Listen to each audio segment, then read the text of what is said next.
જિંદગી છે સાહેબ, એટલે હંમેશા હારા માણાની હારે તમે સંગત કરો ને સાહેબ, તો તમારી કિંમત વધી જાય. એટલે જ કીધું છે કે કોની હારે બેહવું અને કયા સમયે બેહવું અને કેવી રીતના બેહવું, એના ઉપર તમારે આખી જિંદગીનું તારણ નીકળી સાહેબ.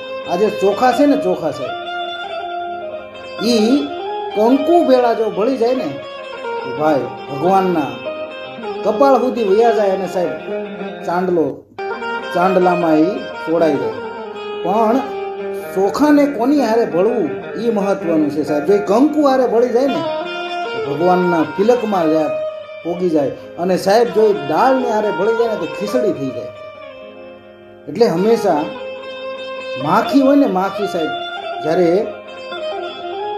શાક બકાલું વાળાના કાંટા ઉપર બેહે માખી, ત્યારે માખીનું વજન તો સાહેબ એટલું ને એટલું છે, પણ શાક બકાલા ઉપર હોય તો એની કાંઈ કિંમત નથી થતી. પણ ઈ જ માખી સાહેબ, હોનીનો સાહેબ જે કાંટો હોય, હોનું જોખાતું હોય, ઈ કાંટામાં હોનું જોખાતું એના ઉપર બેસી જાય ને સાહેબ, ત્યારે માખીનું વજન 10,000 રૂપિયા છે.